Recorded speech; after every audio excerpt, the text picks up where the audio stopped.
I definitely didn't feel too indifferent, considering that if I had heard that, like, oh sorry, position's been filled up at the start of the application process, I would understand. But I've done your tests, I've done your phone interviews, I've come into your assessment center, I've passed your assessment center, you told me that you were going to set up a partner interview, and now you're telling me the service line is filled up. I thought you said partners weren't available. How did it fill up if people weren't doing partner interviews?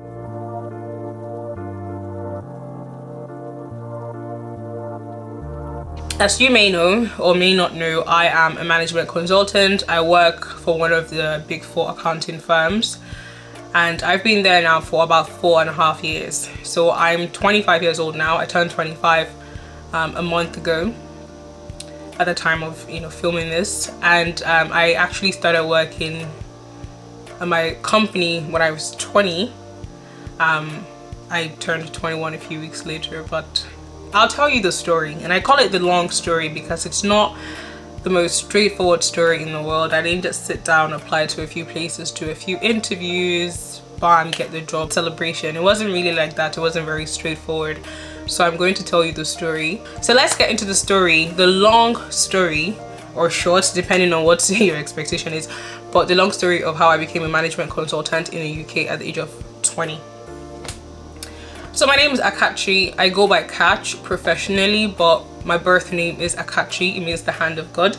I was born in Lagos, Nigeria on the 5th of February 1997. So I'm 25. Yay. I grew up in Lagos, Nigeria as well. So my ethnic group is Igbo. We're from the Igbo tribe.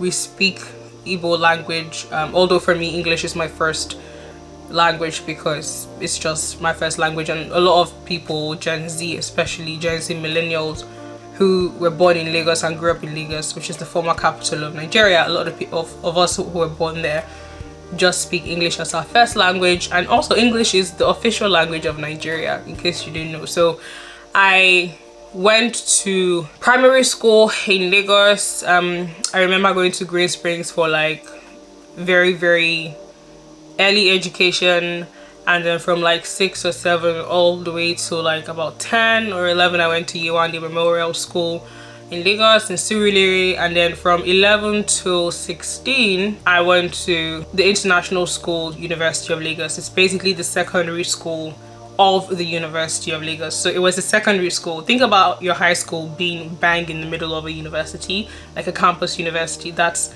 how it was for me, because our secondary school was on campus of a huge ass university. So, and then I did a 1-year foundation program at Bridge House College, Ikoyi, and I did that. Actually, I was in ISL secondary school 11 to 15 years old, and then 15 to 16 I did a 1-year foundation program at Bridge House College, Lagos, and then I moved to the UK. Okay, I got accepted into Loughborough University. And I went to university very young. So I came to Loughborough when I was 16 years old, bang in, like straight into the East Midlands of the UK. I think at the time Loughborough was like 99% white and like 80% male, or at least 70% male, but very white male kind of like institution. I did not mind. I'm not gonna lie, I didn't mind. In fact, that was probably one of the reasons why I went there. I was very keen to just go somewhere where there was no one like me, because I'd been in Nigeria for all my life. I was like, I want to go somewhere different. Like, I don't want to go to like a British environment where it's filled with Nigerians. Like, that's cool, it's all right, do your shit, but the whole point of me being very keen to leave my environment was to go to a different one, right? And I actually really like that I did that, because you're just pushed into an environment and no one's like you, and you just have to learn about other people, and you don't get to stay within like this safe zone, this super safe zone, this super comfort zone, etc. I do have some friends who are East Asian who even tell me that one of their mistakes when coming to London or the UK was that they came and then they just stuck with other people in East Asian community, and while that's cool and that's fine and that gives you a sense of family, it didn't even give them the chance, for example, to improve their English, because they just speak I don't know, Mandarin, Cantonese, speak that with their friends rather than speaking English. Whereas if they hung out with English people all the time, they would have been forced to speak English, that kind of thing. So there are downsides and upsides to moving to a different country but sticking within your group. And there's also downsides and upsides to moving to a different country and then actually staying with a diverse set of people. It depends on what you want really, but I'm just saying, I went to Loughborough University. I was 16, I was super young, and I was there from 16 to 19. Now, I am going to do another video that explain how I was able to even get to university by 16, because trust me, that's not like a normal thing. I've had people dismiss that before. Like, most people, when they hear that, they'd be like, oh, you must be really clever. And me, being a humble girl, would say, oh no, I'm not clever. But then some people would actually just dismiss it. I remember having this housemate in my first year of university, and when he found out I was 16, he just said, well, that just must be the way it is in Nigeria, right? It's kind of like, no, I am a clever girl. And I know that sounds weird, but you need to understand that, like, it's so annoying when someone hears about something you've achieved and tries to discredit it or make it seem like, oh yeah, I'm sure it's not that special. And maybe he just didn't want to accept the fact that the girl standing in front of him was a smart person. Anyway, I've given you my educational background. Got into uni at 16, graduated in 3 years. So I got my Bachelor of Science from Loughborough University, which at the time was one of the top 5 unis in the UK, and I think it still is. Finished that at 19, started a master's straight afterwards at King's College London, which at the time was top 20 in the world.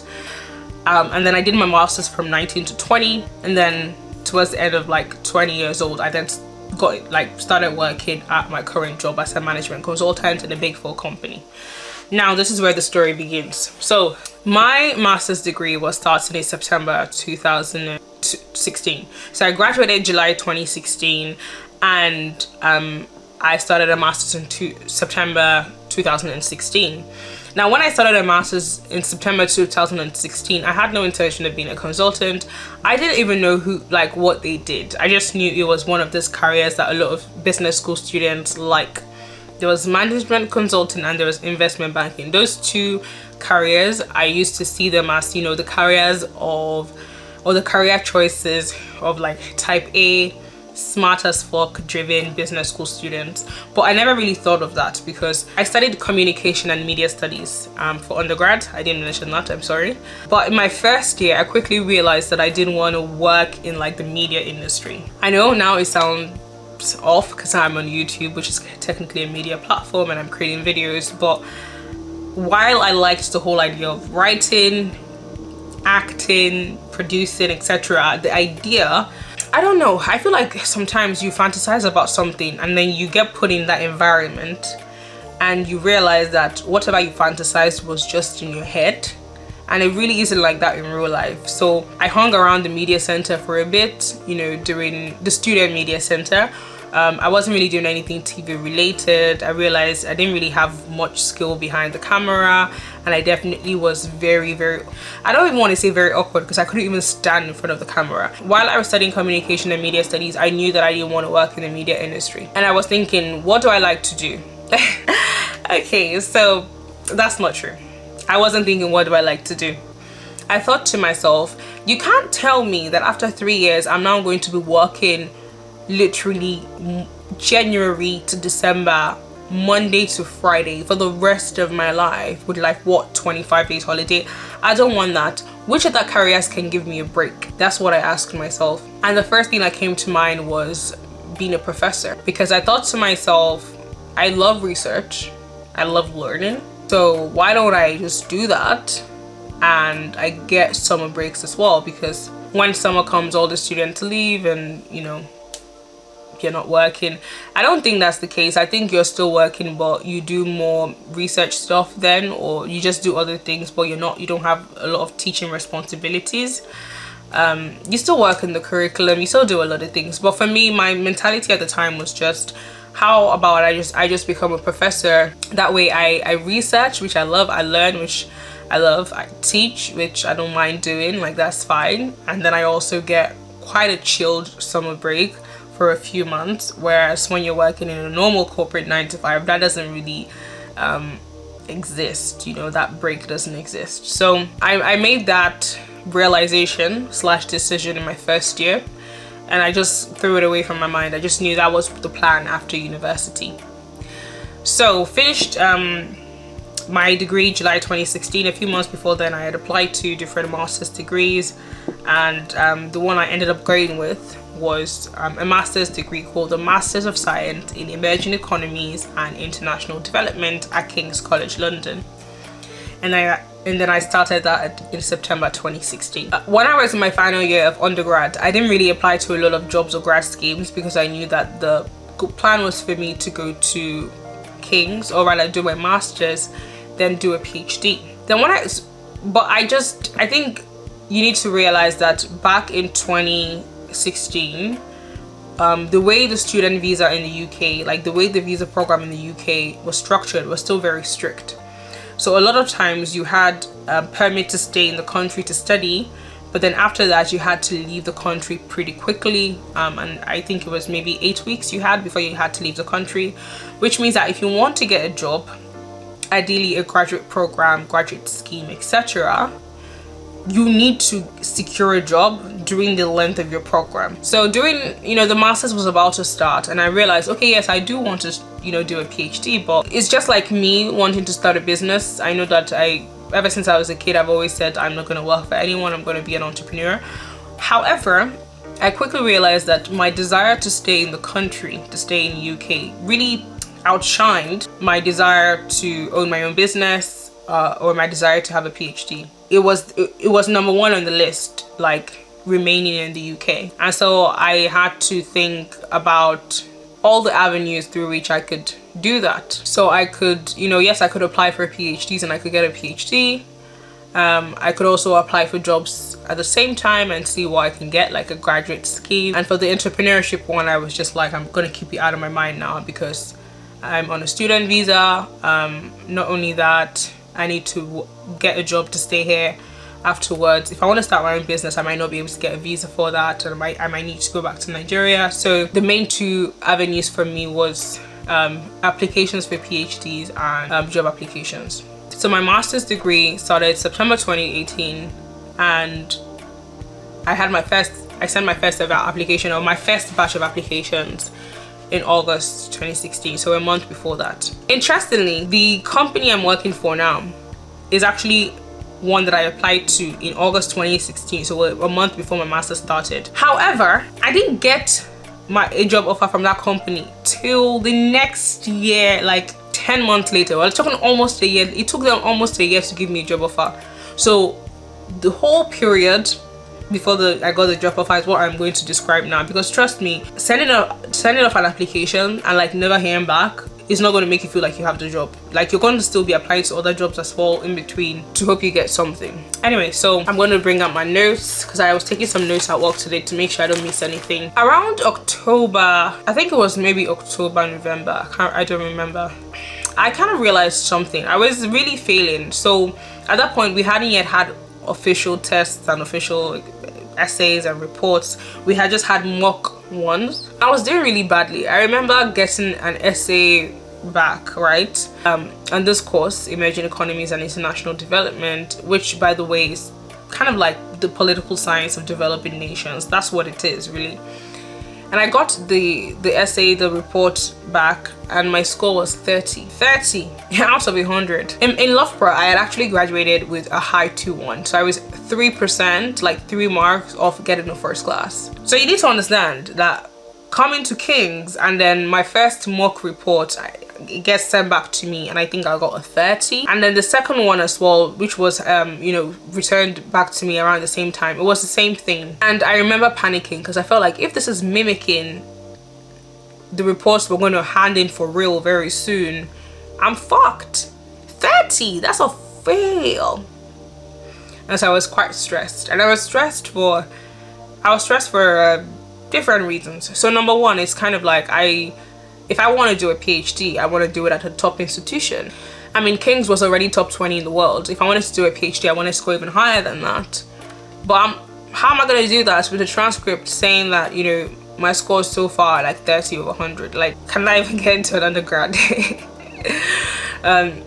So I quickly had to think to myself, okay, well, if my score is looking really whack at the moment, maybe it's just better I focus my efforts on job applications rather than job applications and then trying also to find out about PhDs. I'm clearly not performing at the standard that will let me get into a top PhD program in the world. So that was it. The second one was the second worry was that obviously I didn't want to fail. And I remember getting really pissed at my parents because when I had graduated from Loughborough, my parents were happy. Of course they were happy. I saw a very deep smile on my dad's face and everything. But a few days later, after the graduation ceremony, we were in London, and I'm not just mad at them, but also at my elder brother. We were in London, and I don't know what even triggered this, but then I felt like I was then being attacked for like not having a first. You know, they'd say things like, oh, we sent you to the UK, we thought you were doing really well, you never really shared with us what was going on, or like your grades or anything, like we thought you had everything under control, only for us to come for your grad and you had a 2-1 instead of a first class. So there was just this criticism I felt for getting a 2-1, a high 2-1 rather than a first class. And, you know, their kids will get a 2-1, they'd be really happy, etc. And here I was, like, graduation day was fine and everything, and then a few days later I was being dragged in the mud. And the comments, I think the comments were just like literally filled with, you know, there was one, my dad said, oh, do you think I didn't see your transcript? I saw your transcripts in year 1, you were doing really well, and then suddenly year 2 and year 3, you know, it started going down. And, you know, I really wanted to get a first class. I really tried, but I didn't. I was 3 marks off, or 3% off. And, you know, they kind of made me feel very bad for getting a 2-1. Even my elder brother, I remember one time that we were having an argument and he randomly brought it in as a punching point, right? And he was just like, oh, we sent you to the UK to study, and he studied in the UK as well. He got a first from Essex. Like, we sent you here to study. We thought you were so smart, like you're the smartest of us all. And he said you were busy doing extracurricular events and getting distracted, and look, you got 2-1 rather than a first. And why am I telling you this? I'm telling you this because when I started struggling during my master's degree, I remember thinking, I cannot believe that I got a high 2-1, which is an excellent grade, and I was basically shitted upon for that, when actually it's so hard to do well. I did really well, and, you know, the overall emotion towards that was not a positive one. The overall reaction to that was not a positive one. And I remember being mad. I was like, well, now I'm really struggling.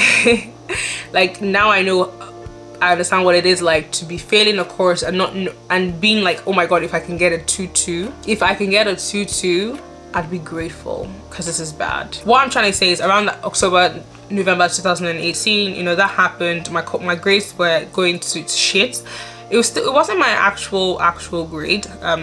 It was just, you know, the mocks and everything. And I said, okay, I'm gonna just cut off this PhD idea from my mind and focus on applying to jobs. And so I continued applying to jobs. I don't know if this is still the case, but at the time, you know, when you're applying to graduate schemes, you apply, then you have to do a series of tests. We have verbal tests, math tests, English tests, situational judgment tests. So there's usually about 4. And then after that, sometimes you do a phone interview, then a video interview, and then you come in for an assessment center. There's a lot of steps, right? So, and it was quite funny. When it was time for the interview to happen, I was in the library and I didn't get a call. So let's say it was meant to happen at 12. You know, by 12:25, no call had come, and then boom, like before 12:30, call came in. Lady said, I've been calling you for a while, it hasn't been going through. And I said, oh, I'm sorry, I don't know why that happened.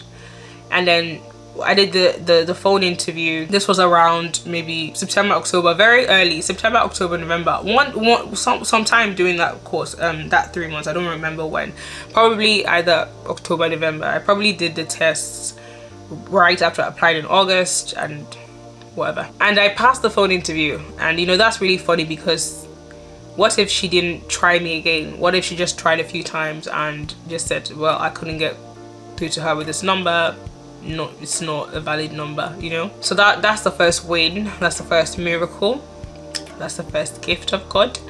I got through the phone interview, and then the next stage was an assessment center. I've never been one to, see high positions and think I'm good enough for it or I can scale it. And I've also never been the one to think highly of my mathematical abilities. And I'm gonna be honest, I got help when applying for all my graduate jobs. I did get help in that part. Some help was from friends, some help was from graduate practice tests kits that I bought, but it wasn't just me. Anyway, so I passed the phone interview and I get invited to an assessment center. And by the way, this isn't just for this company.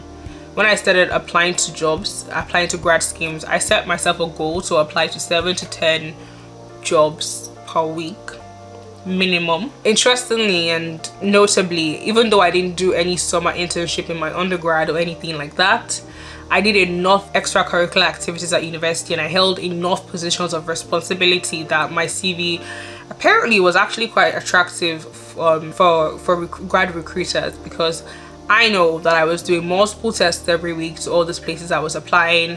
I had at least a couple phone or video interviews every month, and I went to at least one assessment center every month, if not more than that. So I was really applying. So even when I'm telling you that my current company, we had the phone interview, I got invited to an assessment center, other things were happening.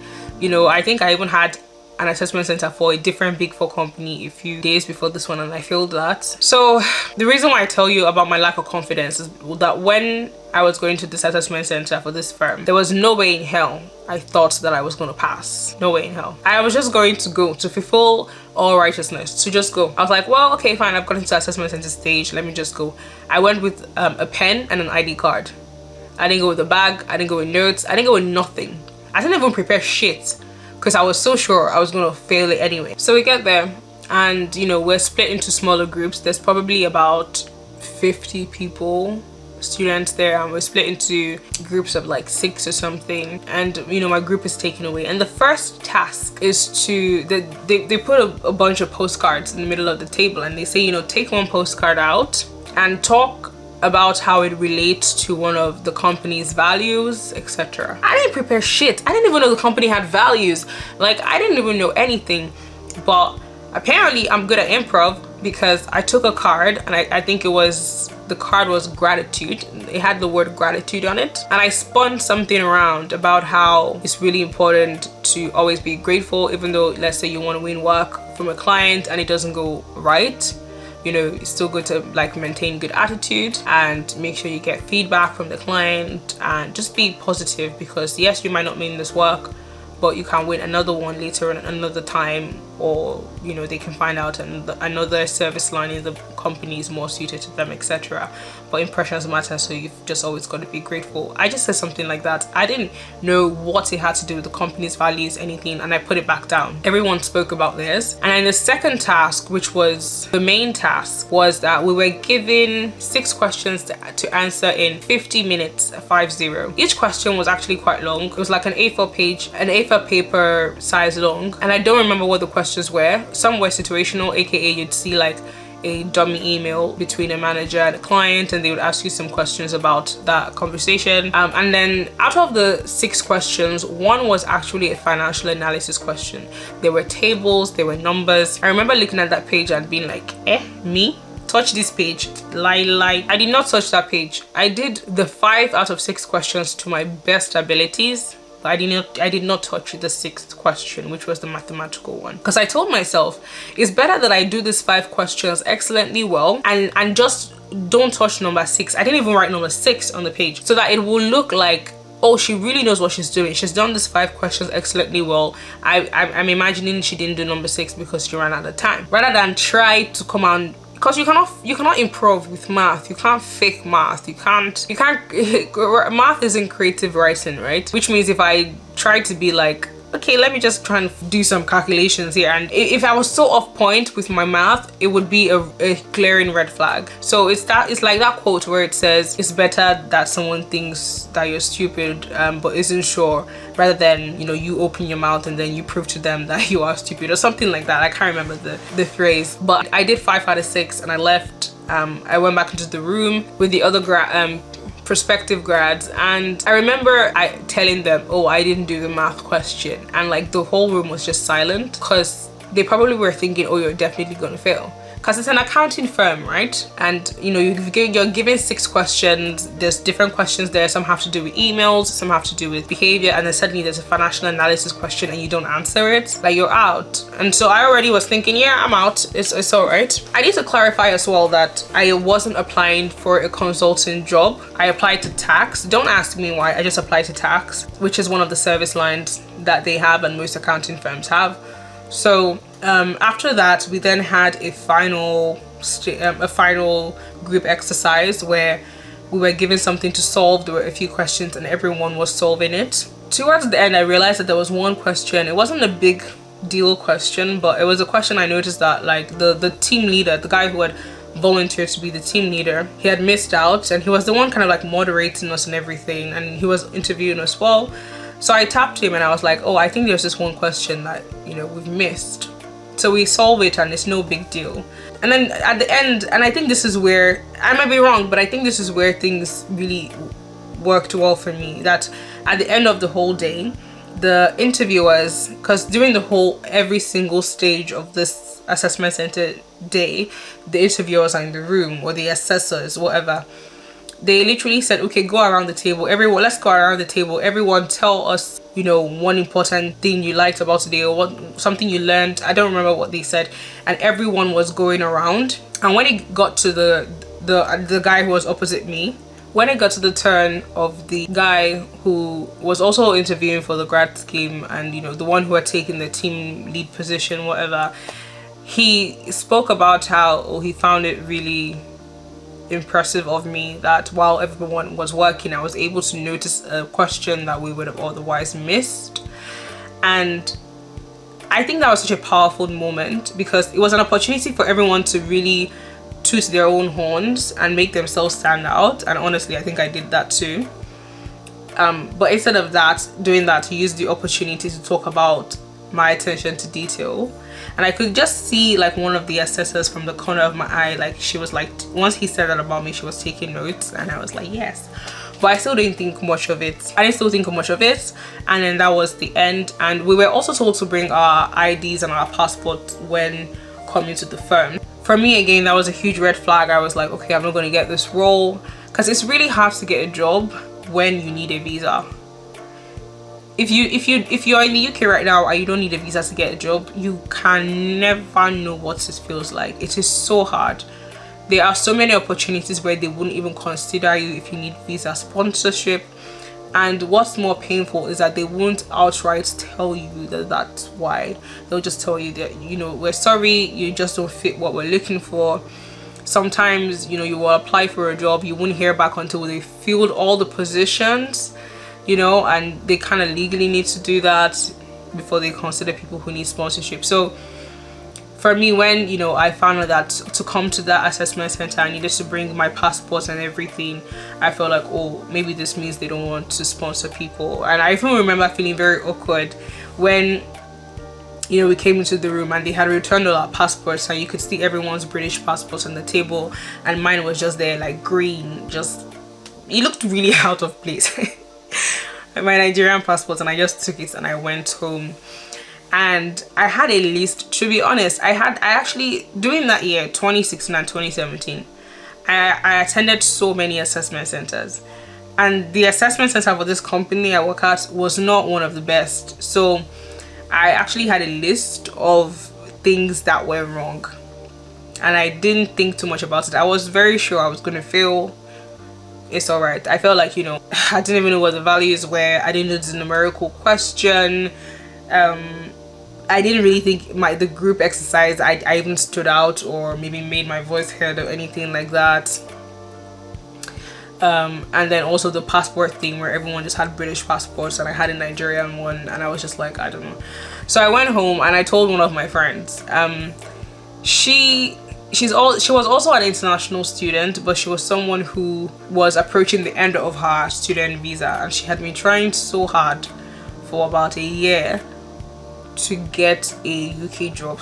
In the end, she wasn't able to. She had to leave the country. But I was telling her, because she has more experience applying for consulting and Big Four jobs because she wants to be a consultant. Remember, I didn't apply for consulting, I applied for tax.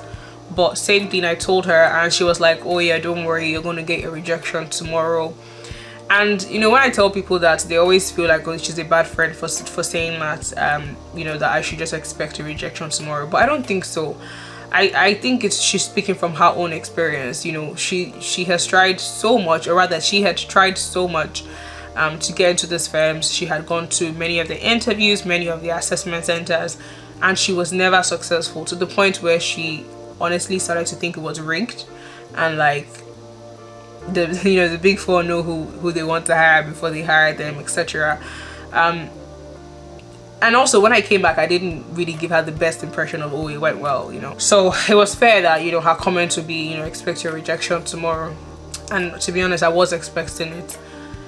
So paint me surprised when I woke up the next morning and the email from the company said, by the way, I don't know why I'm looking here. There's nothing there, actually.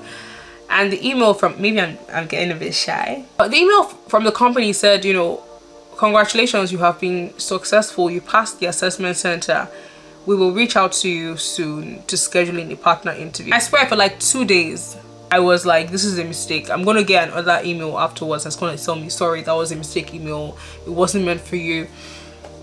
I was so shocked. I think by that point, I'm not sure, but I want to say I actually told my parents as well that I had passed the interview. I had a final interview, but I'm not sure if I told them then or I told them later when I got the job. But let's skip that. I got the job. I'm sorry, I didn't get the job. Not that I didn't get the job, I hadn't got the job at the point. I just passed the assessment center and it was time to go do the partner interview. Well, I waited and I waited and I waited and I waited, and I didn't get the partner interview. They kept saying, oh, no availability. And at that point, I still didn't have any hope. I was just like, you know what? I won't be surprised if they're doing this thing again where they're interviewing everyone else, all the Brits, only to interview the international students last.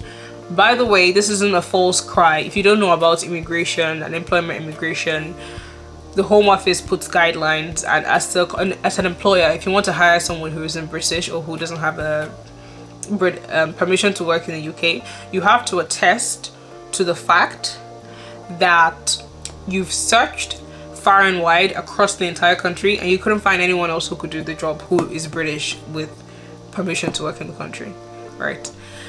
So I didn't hear back, and remember, I never even thought I was going to be qualified enough to join this firm. So while I was waiting, I was also applying to different firms. At least 10 a week. I was having interviews, tests, assessment centers, etc. And I got very, very, very, very, very comfortable with rejection. I used to get these emails every day. I would just literally, at the end of the day, I'd go through my inbox and I would just highlight all of them and I would just delete them. They didn't affect me emotionally anymore because there were so many. I got used to them, And then nothing happened. January 2017 rolls by. I remember I made my initial application to that firm in August. So September, October, November, December, January. 5 months goes by and I still haven't heard anything. So I'm applying to other firms. I'm applying furiously, and I wasn't specified on any industry. I've never given a shit about consulting. I didn't even know what it was. I had applied here to tax. I applied everywhere. I applied to audit firms. I applied to car firms. I applied to, is it FCMG they call them? Like, all these companies that do consumer goods and products. I applied to all industries because for me, the goal was to get a job in the UK. And luckily, I didn't have a passion for anything really. So I just applied to all industries. And that's one thing I tell people, like, well, now it might be easier because the laws have changed. Like, if you come here to school, you now have 2 years afterwards and you can chill and find a job. So so I'm guessing, yes, now you can say, okay, I want to work in this industry and focus only on applying there. But for me and people like me at the time, we had a few months till our visas run out. So if you are really serious about working in the UK, you don't have the luxury of having a preferred industry. So I was applying to all industries. Anyways, January comes by and I still haven't heard anything. And I'm also doing my course. I'm also getting shit grades, but at the time, you know, the first semester was now coming to an end. We had our first set of, like, our first semester actual results, and at that time I was barely on a 2-1. I think I was maybe 61, 62, I don't remember, but at least it wasn't a fail, so it was okay. Not only that, I had started a part-time job / internship at a fintech startup in London, and I was working there 2 days a week. So I was struggling on my course, doing a part-time job, and then also trying to apply for jobs in the UK. I think somewhere around 1% of international students are able to get jobs in the UK. Like, it's so fucking tiny, which makes me furious when I remember that during the whole Brexit thing, one of the points they skewed and tried to use to get people into voting for Brexit was that, you know, international students were coming and taking their people's jobs, whereas it was so, like, the amount of people who are even able to get jobs here from other countries are so minute. They're incredibly minute. They're almost not statistically significant. Anyway, so January 2017 rolls by and I haven't heard anything, right? And I'm in class one day and I check my email on my phone, and the company, the accounting company where I work now, basically, they messaged and they said, oh, sorry, the service line that you applied for has been filled up. Please select one of these other 3, or if we don't hear back from you in 3 days, we'll close your application. If I'm being honest, I don't remember what I felt at that moment. I don't know if I felt indifferent or I felt furious. I definitely didn't feel too indifferent, considering that if I had heard that, like, oh, sorry, the position's been filled up, at the start of the application process, I would understand. But I've done your tests, I've done your phone interviews, I've come into your assessment center, I've passed your assessment center. You told me that you were going to set up a partner interview, and now you're telling me the service line is filled up. I thought you said partners weren't available. How did it fill up if people weren't doing partner interviews? Anyways, I look at the list of what's left. I think it was audit, which is basically audit. Audit, assurance, which is also a type of audit, and a service line that is like, I'm gonna call it digital risk assurance. I'm not gonna call it the actual name so that you're not able to identify the firm, but think about it as like digital risk assurance or something. So apparently it's kind of like audit, but for a company's technology's assets, right? So I just said, okay, yeah, put me down for that, like move me down to that, it's okay. And they said, okay, thank you for letting us know. We'll let you know when your partner interview is. We've all heard that before. I didn't hear anything back from these people. And so the months are going by, I'm applying to jobs. Day in, day out, every week I'm applying to jobs. My friends are even helping all the way from Nigeria, I'm applying to jobs.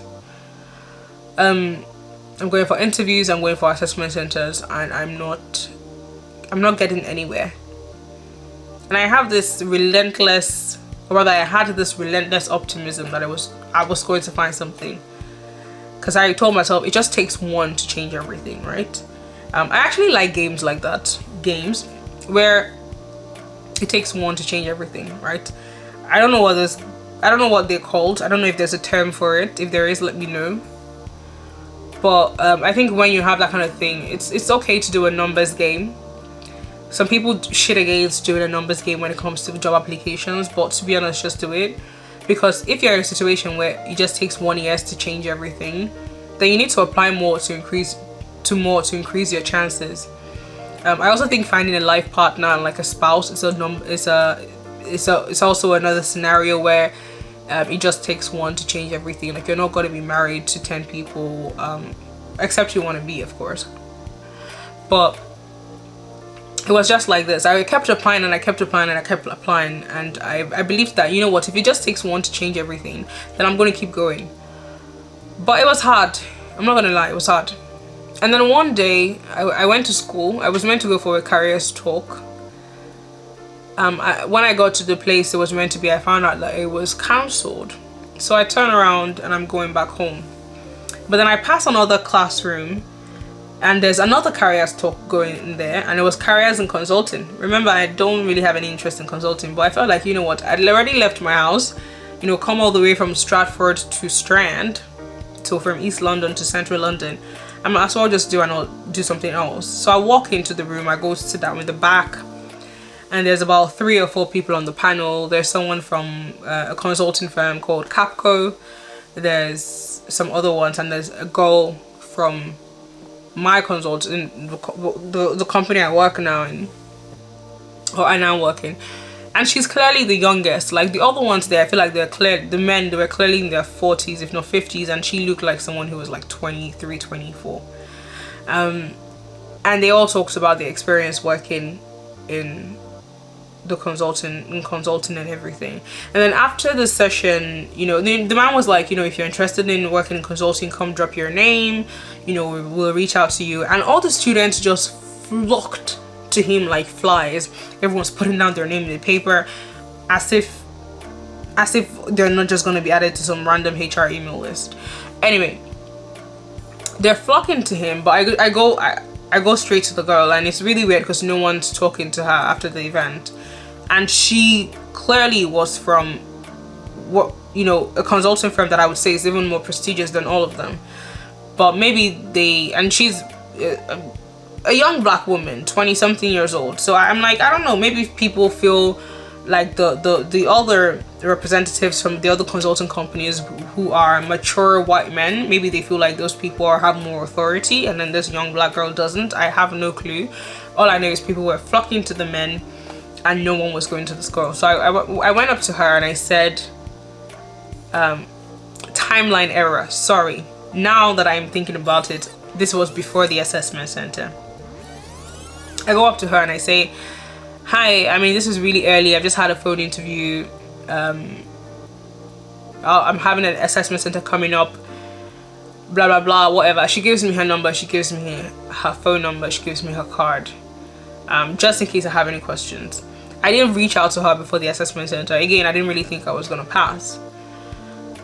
And I never really spoke to her after that event. But around May or June, I finally got invited to the partner interview. And I chased up. I really chased up. Almost every few weeks I would call them.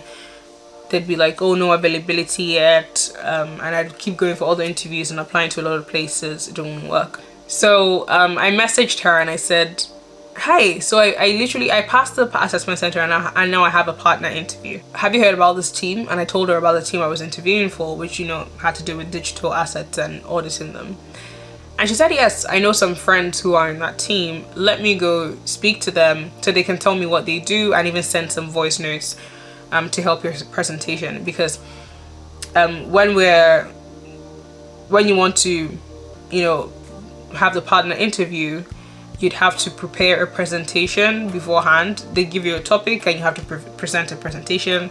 And so they gave me the topic. It was related to the service line I was applying for.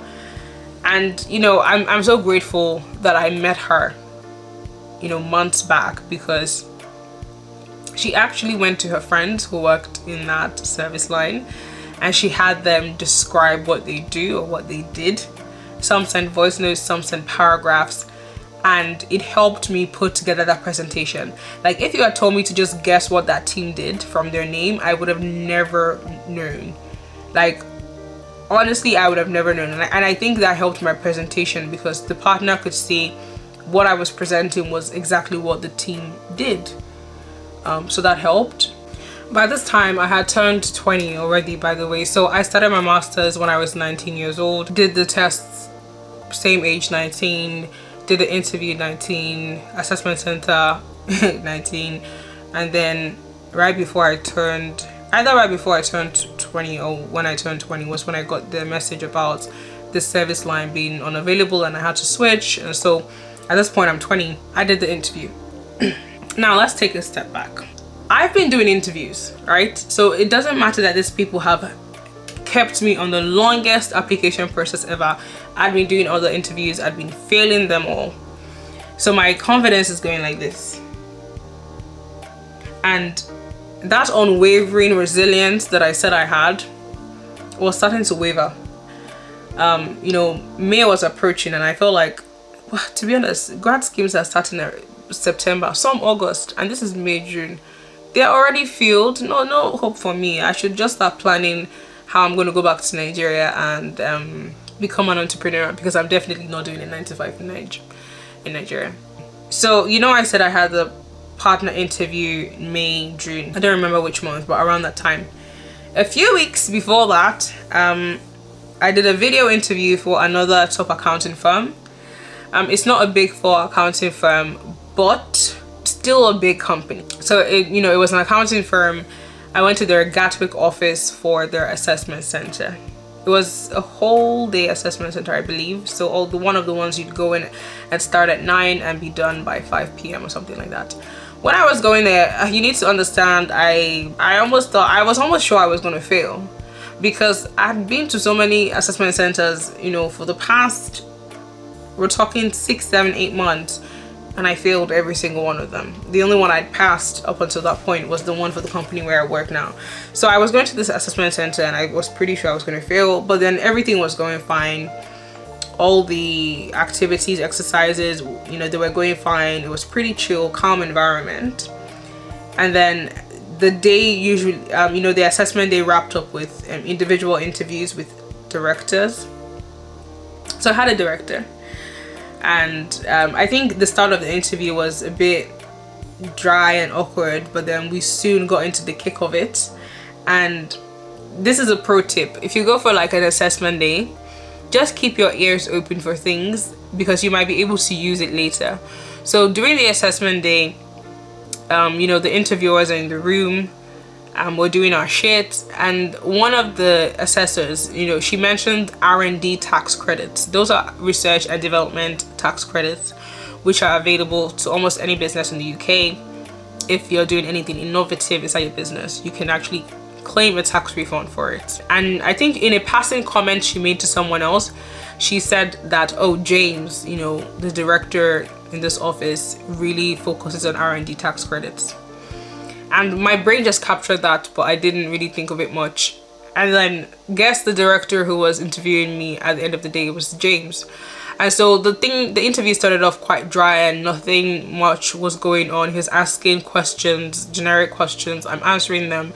And then he asks one question and I find a way to weave in R&D tax credits into the answer, and his eyes just widen, right?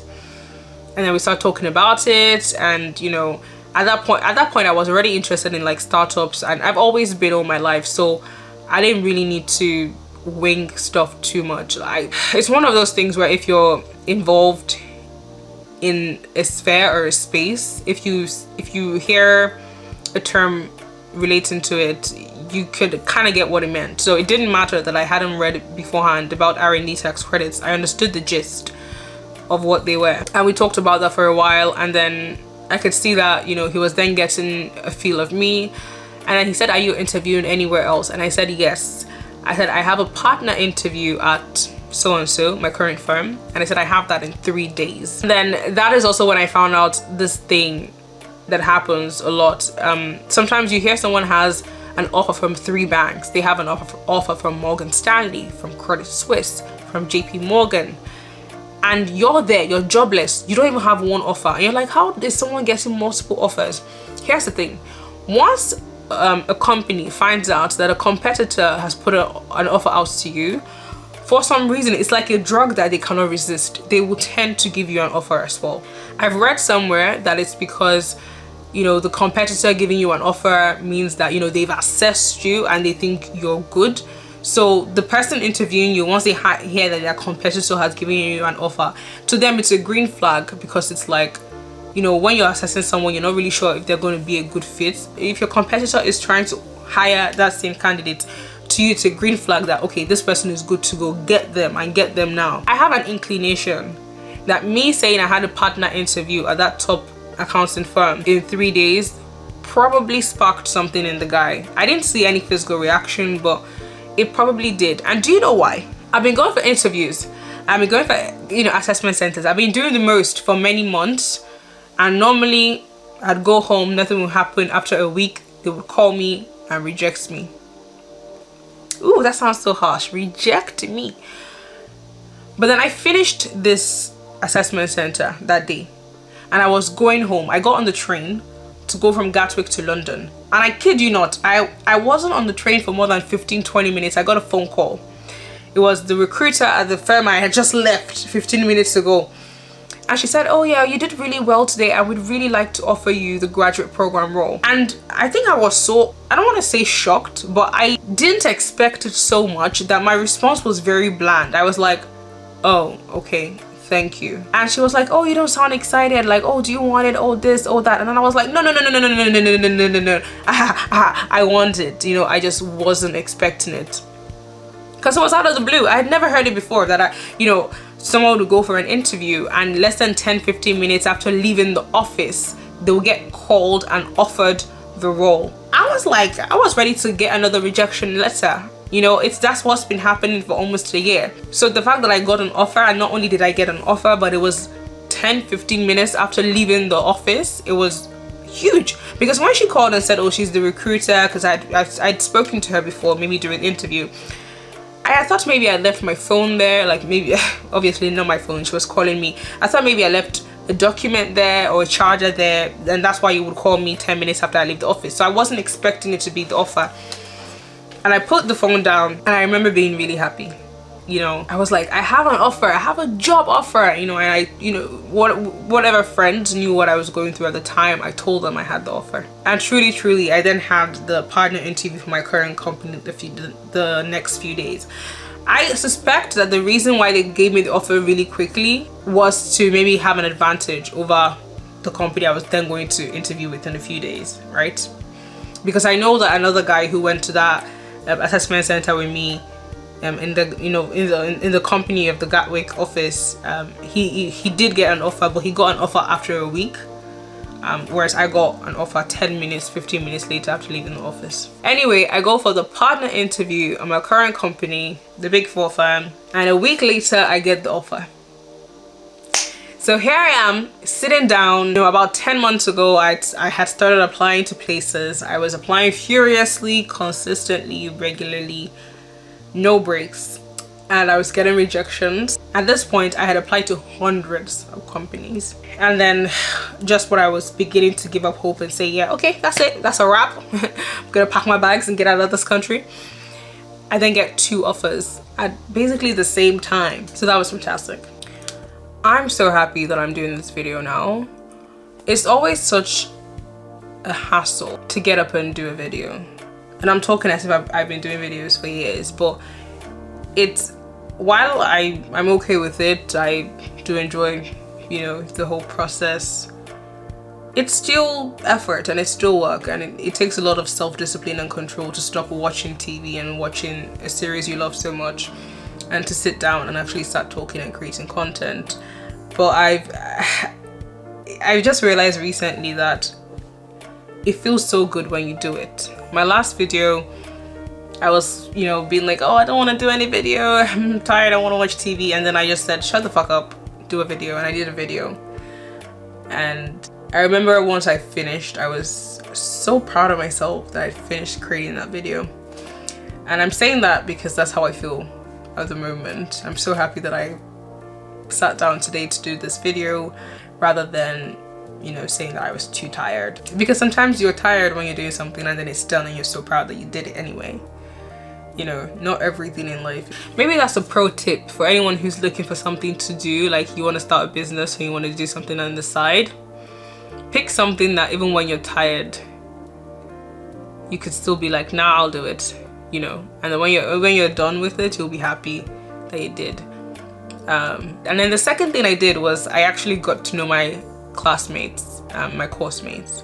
So throughout this whole master's period, I wasn't doing well. My grades weren't doing well. I was applying to jobs like a maniac, if that's the right use of the word. But basically, I was frantically applying to jobs, and I was also working a 2-day a week internship.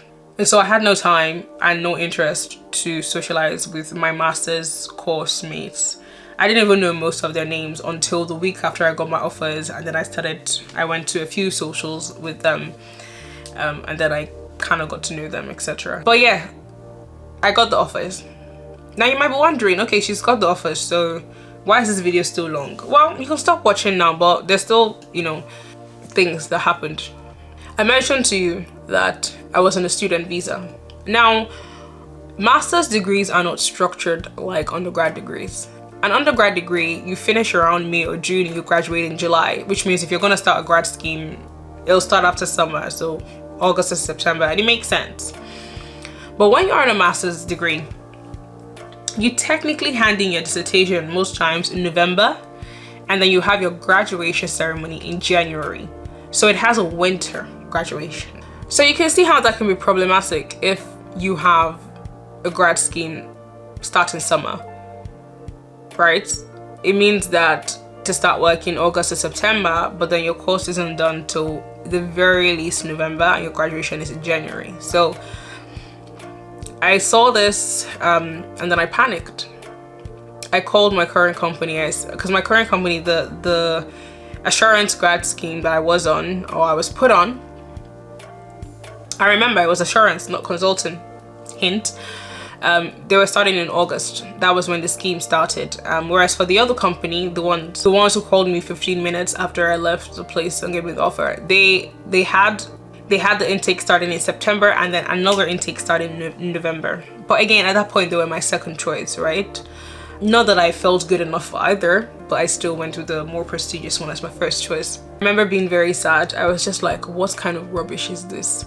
I've tried so much. I've been applying for a year, and then I finally get a job, and even two, and this is what it's looking like. I can't take it because of the timing. And I remember I called my parents and I was telling my mom what was going on, and I kind of let out a cry. I remember being on campus and I was outside and I let out a small cry. You know, if I'm being honest, maybe I did it a bit to get sympathy, but you know, it was sad and I just let myself cry. And I think my mom said something like, "Oh, don't cry," and I overheard my dad say, "What? She's crying?" My dad came to the phone and my dad was so pissed. He was like, "Is this what you're gonna," because I told him I was going to, he said, is this how you're going to thank God for giving you 2 job offers, by crying? Is that how you're going to thank God? I was like, geez, calm down, bro. Like, I didn't say that, but I thought that. And then the second thing he said was like, is this how you're going to cry when you start working? When you're given a problem you can't solve, you'll be crying? You're going to show them you don't have problem solving skills. I was like, bro, like, aren't you gonna comfort me? And you know, he suggested something that, to be honest, had crossed my mind, but I really didn't want to do it, which is, you know, you take the offer for the second choice company to start in November and you work with them, but then the next year, you know, when it's approaching August, you put in your notice and you quit the job there and then you move to the other job, which is true, you know. I don't really think there's any law against like joining a company knowing that you're gonna leave in a year. But to be honest, it's stressful. You're gonna have to do the whole visa application thing. I know, you know, the next year, like twice, basically in 1 year. And not only that, you know, they're both accounting firms and they're both for accounting grad programs, which means once you start the programs, you have a lot of like accounting exams to take, you know. And let's say you wanted to leave the first firm, after a while you probably need to pay them back for the exam. It was just a lot, and I still have a cough, I'm sorry. You can make me feel better though. You can buy me a coffee, link in the description below. And it was stressful, so I just didn't want to go through that route, but I kind of figured that would be the best thing to do, so that's what I did. I replied the first company, the ones that gave me the offer first, and I said, I will take your offer, I'm very happy to, but then put me in November. But the second company, the one starting in August, which is where I work now, actually, they didn't have an alternative intake. They said the only thing I could do was accept the offer, then defer it for a year, which is why my dad gave that suggestion, because, you know, that was the only option. So that's what I did. I accepted both offers. Obviously, I didn't tell them I was accepting both offers, but I accepted both offers. One to start November 2017 and another to start August 2018. So first problem of getting an offer solved. I got two. Second offer of timing kind of solved, because I then had an offer because I then had a job I could start in November and then switch to the other preferred one the next August. And it was still going to be tricky, because you'd probably need to explain to the home office that you're done with your course even though you've not graduated, because like I said, you hand in your dissertation in November, but you actually have the graduation ceremony in January. So my assumption is I would have had to still make a case for me to be able to move on to a work visa while my study was still going on.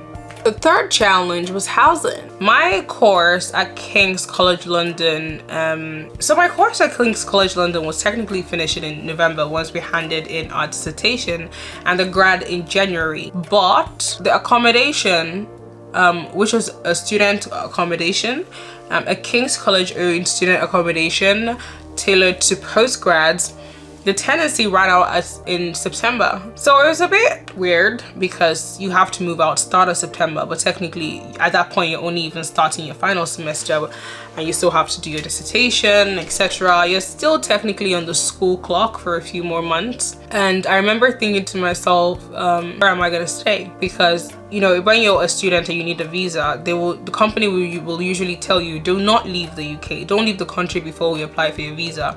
I think it's because when you're applying for someone who's within the UK, it's way cheaper and the requirements are way more lenient than when you're applying for a work permit for someone who is outside the country. And I didn't feel comfortable asking my parents for assistance, because I mean, my parents were glad to know that I got the job, especially my dad, because my dad actually trained as an accountant in the Big Four firm in his younger years. So he has respect for those firms, and he was happy that I got in. And I think they were he actually wanted my brother to get into a Big Four firm as well, but that didn't happen. So unexpectedly I got in, and that was very shocking, because my brother studied accounting, whereas I studied media studies.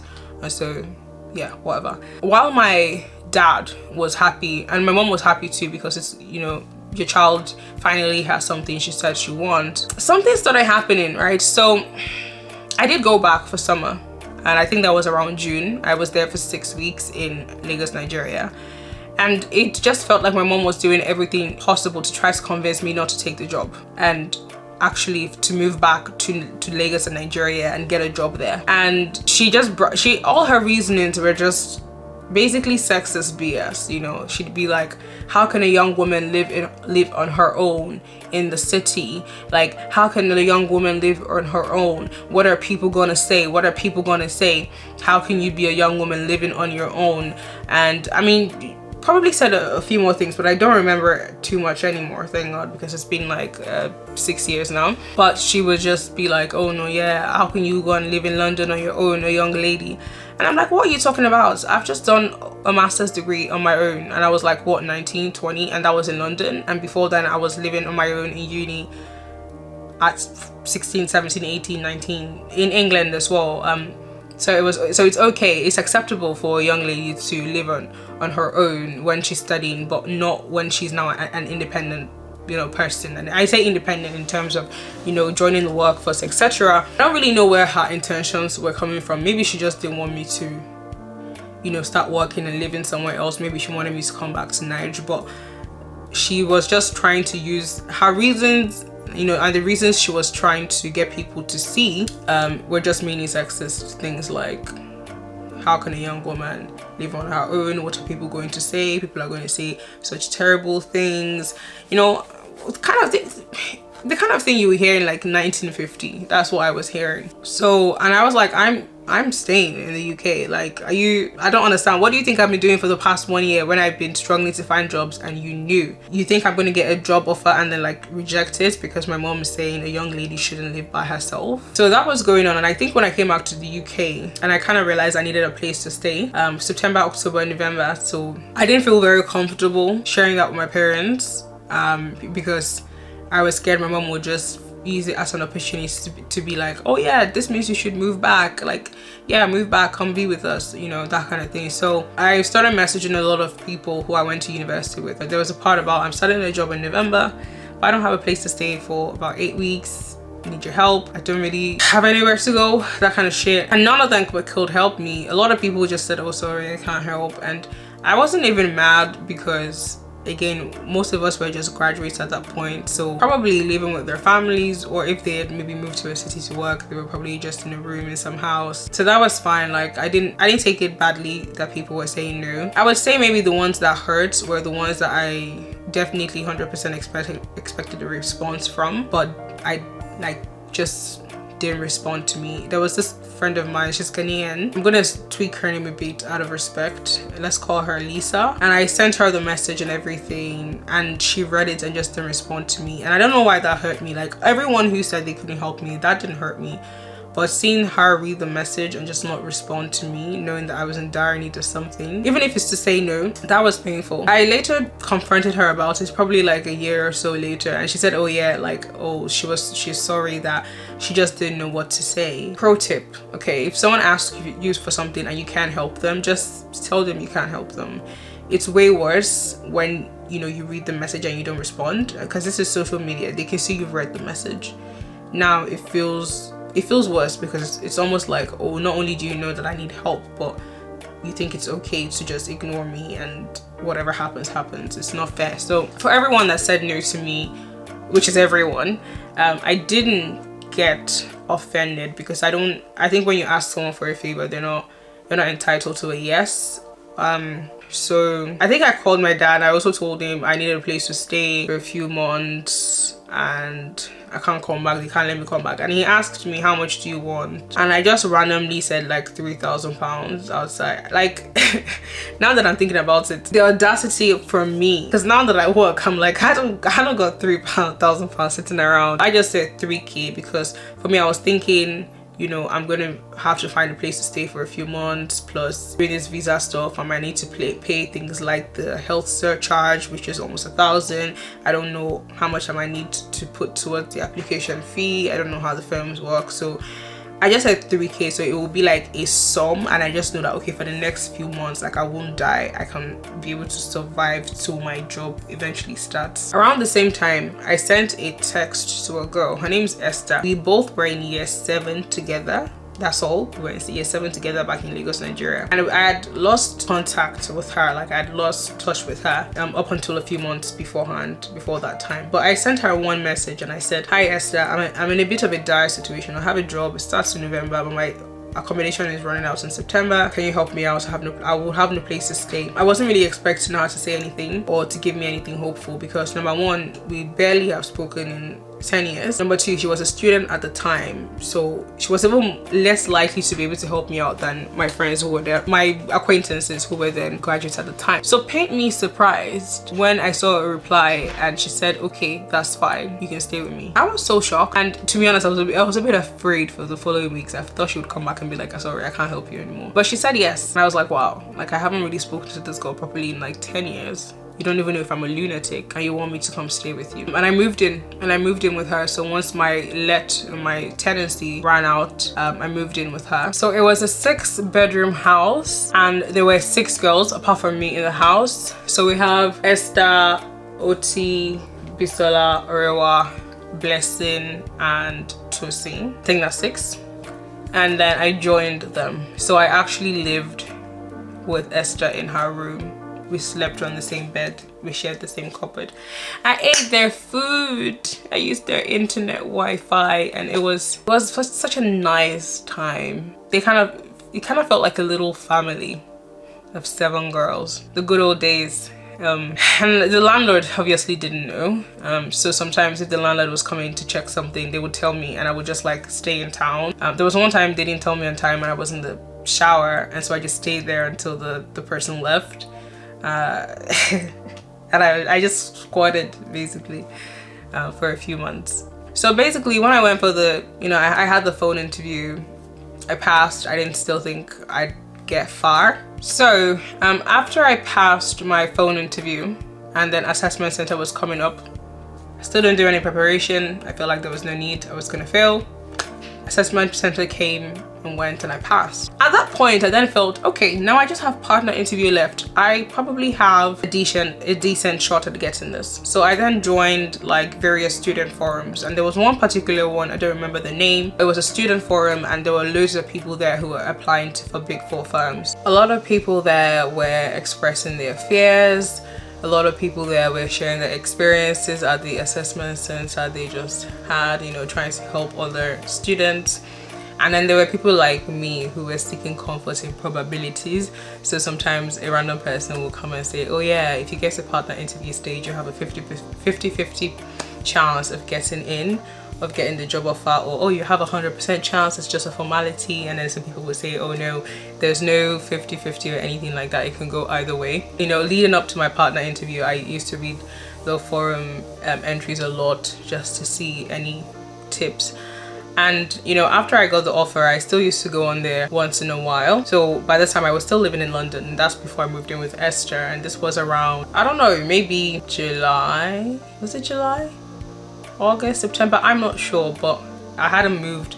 Remember I moved to Esther's place in Hertfordshire in September. I hadn't moved then. And I was on the site one day and I was scrolling down and I saw an entry by someone who said, hi, I need a visa to work in the UK and I have an offer from firm A and firm B.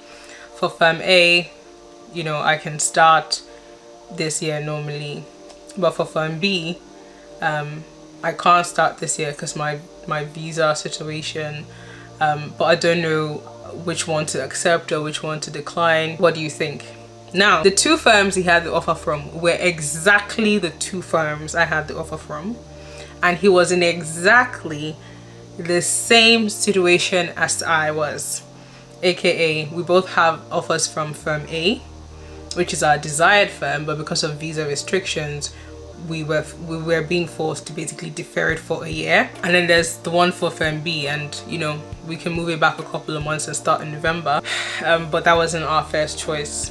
And so it was really funny / odd / almost unreal that I found somebody else who not only was in exactly the same position as me with the visa thing and the two offers, but then the two offers were from exactly the same company. It was so weird. It was like seeing a mirror person. By the way, I don't know if I've said this before, but my master's degree visa was running out January 2018. I started my master's degree around September, October 2016. And it's a 1-year course, right? So it runs up until you hand in your dissertation about November 2017, and then you have a couple of months attached to the end of that on your visa. And so my student visa for my master's was going to run out January 2018. That is why I couldn't take the job offer from my preferred firm, because their grad scheme was starting August 2017, which means I was still going to be technically in school. And I called them. I said, look, can you defer this for a few months? They said, no,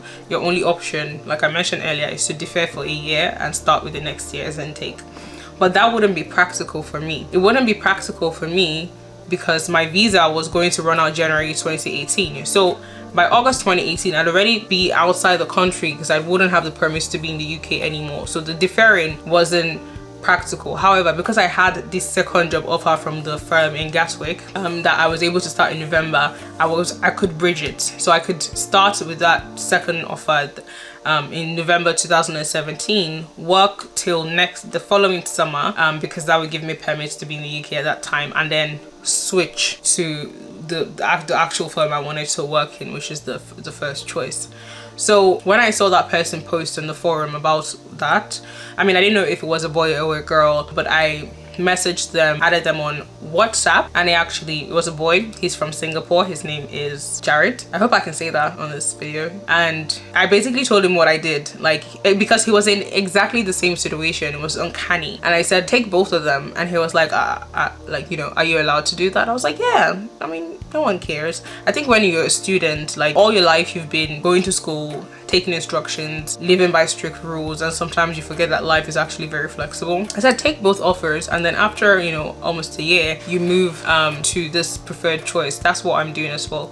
It wasn't the same programs we were applying to though. I think he was you know, consulting at both firms, whereas for me I was tax at, you know, my first choice firm, and the second choice, actually it was tax as well, tax both firms. As September drew close, Jared messaged me one day and said that a recruiter from the company I work for now, so our first choice company, called him and asked him if he wants to move his start date to the January 2018 intake. You know, he had deferred to August 2018 like me. Apparently there was a new intake being formed. They hadn't done it in forever, a January intake, and so he moved to January. And I, hearing this, was like, oh my god, I would love that, because what's the point starting with, you know, choice B in November when, you know, I can just start with choice A in January. It's just going to be 2 months anyway. So I was like, no one called me from the company. So I called, you know, the person who he spoke to, and I said, can I please be moved to January instead of August? And she said, oh, it's going to be difficult because, you know, I interviewed for kind of like digital assurance, that kind of thing, but then the intake in January is for the consulting grads, and I'm not, you know, a consulting grad. That if I want to do that, I'm gonna have to re-interview. And at that point, I didn't even have time to play games. I just came clean to her. I said, look, I have 2 offers at the moment. Yes, I've accepted an offer for August 2018 in your firm, but I would not be legally in the country by then, so I've taken up another job and I'm starting that in November, which means in a couple months. And the plan is to be in November, to be there from November till summer, almost 1 year, then switch and move to your firm. However, if you can put me in January 2018, it will just make it easier, because I'll never go to that first firm in the first place. I don't know why, but I'd always been just scared to say that up front, that look, I have just 2 offers, I'm taking them both, and I'll just switch to you when I can, because that's the only thing I can do. I was a bit scared. I thought maybe they would be offended or whatever, but I just came clean and I said it, and she said okay, she'll get back to me, that I might just need to re-interview. And so they organized an interview again with me, but it was a senior manager, and honestly I don't even know how I passed that interview, because I feel like I was just chatting shit. Remember, I don't really know anything about consulting. I've never really had it as a passion. I don't really have anything as a passion. The truth is, I just wanted to be able to join that firm and join that firm ASAP. And so even when he would ask questions like, why consulting, I don't remember what I said, but I remember saying it and feeling like, well, that was rubbish, like that was bullshit. And he said, you know, he mentioned the visa thing, and I said that's true, to be honest. I don't know why I came into that interview acting like I really wanted to change to consulting because I loved consulting so much, whereas he knew that I was in the interview because of my visa situation. And I felt like a clown when he just mentioned you have the visa situation, because I feel like maybe I should have just acted normal and been straightforward. But after the interview, I got a call. I think it was a few days later. The recruiter called and said, you know, Past, we'd love to have you in the January 2018 intake for your business consulting. And she said, please don't take the other firm. And she called the other firm's name. And you know, it was such a hilarious moment for me, because for a year, in fact all over a year, right? So we're talking from August 2016 initial application to at that moment, which is now maybe September 2017. So over a year I'd been in the application process for this firm. I've been in the application process for hundreds of firms, and I didn't get far. And this is a firm that's highly, you know, distinguished in this field. And they were calling me, telling me, please don't take the other job. So that was it. Me and Jared then started together in January 2018. We were a small intake, so normally every September the consultant intake at our firm is over 100 people, but the January intake was quite small. I think it was 31 or 32 people, and it was quite interesting seeing the range of experiences. There were people in that January start date that I found out only applied like 2 weeks ago, like 2 weeks before the start. And for me it was ridiculous, because I had applied almost a year and a half ago. You know, imagine applying to a job in August 2016 and starting work in January 2018. That's almost 2 years, or rather a year and a half. Remember, I told Esther I was going to stay with her for 2 months, September to November. But by the time I then got the revised offer from my firm, I then needed a place to stay for 5 to 6 months. So I had to be with this girl in her room on her bed September, October, November, December, January. I started work in the kind of like the final 9 days of January 2018, and then I moved out I think a day or two before my 21st birthday, which was in February 2018. I kind of started to feel bad towards the end that I'd spent so much time there, and I think there was one or two times that, you know, I could tell that she's kind of started to want to have her own space, because, you know, this was now kind of like almost half of her final year of university, and there was just the second person on the bed. But, you know, I'm forever grateful that they housed me, they fed me, because I don't like cooking. So a lot of times my contribution to the house would be like financial, but like everything was good. We had a Christmas party, there was a bit of snow, they did a snowman. There was basically no conflict between me and the other 6 girls. We actually got along really well, and I'm really grateful for that. And I'm actually super surprised as well, because that was another fear I had moving into their house and squatting there for a few months, that, you know, I might do something wrong and one person or two people might not like it, and then it's gonna cause chaos, and, you know, someone will be like, what are you even doing here? You don't even live here, you're paying no rent. And I was not paying any rent, you know. And during that whole 5-6 months period, I was doing temp jobs, sometimes even with the other girls in the house, waitressing, cleaning, dishwashing in like companies. I even did like a 2-month stint. I even did a 2-month stint at Hertfordshire City Council in their education department. I'm just doing like cold calling to gather statistics, etc. So it was a long time, and that's how I fell into consulting. I never even applied to consulting, didn't. And then I ended up in consulting in one of the big 4 firms, which is just funny, because a lot of people have wanted to be consultants, you know, since they were in school, and I just kind of like tumbled into it. It was a very long tumble, you know. First applied to tax, then got thrown over to digital assurance, then kind of got thrown into consulting, and this was a long time, and it made me appreciate the job a lot longer, because it wasn't as if I just applied to a job and I got a job offer within 2 weeks. No, it was very, very long. That's basically my story. That's my long story of how I became a management consultant in the UK at the age of 20, one of the big 4 firms. What else? Is there anything else? In January, when I graduated from King's College London with my master's degree at 20, the girls came for my grad as well. You know, it was very cute. They came to London with me. I remember we got there really late. I was probably one of the last 3 people who took their certificates, and then I got onto the stage and I could just hear them scream along with a couple of my classmates, and it was nice. And we're still in contact. So a couple of them are in Canada, a couple are in Nigeria, or 3 rather, I think, and one is in UK. So Tosin is in UK, and if you follow me on social media, you probably see her in some of my clips. She always comes to London for me. She was in my first music video. She came for my birthday. Like, just randomly I always invite her to London. Oh, come for Easter, come for summer, come for this, come for that. So that's quite cool. And yeah, I've now worked at my company, in my consulting firm, for 4.5 years. Didn't know that I would last this long, but at the same time I've lasted this long.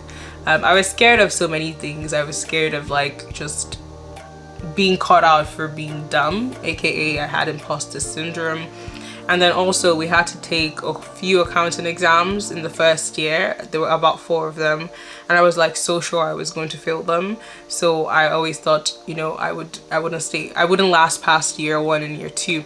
And not only did I not fail them, I passed them really well. Like I think the hardest ones, or the ones that people agree are the hardest out of the 4 exams, so like financial accounting and management accounting, I got like 80-something% in both. But I was so sure I was going to fail, even up until like the day before the test, or the day of the test. I was like pulling out my hair and everything, and that kind of thing tends to happen for me when I take exams. I'm so nervous, and I'm almost so sure that I'm going to tank it, and then I end up doing quite well. Anyway, that's the end of this video. If you have any questions for me, please put them in the comments below. And I've been talking for a while. If you appreciate this video that I've done for you today, buy me a coffee using the link below so I can replenish my throat, and have a good day. Thanks for watching.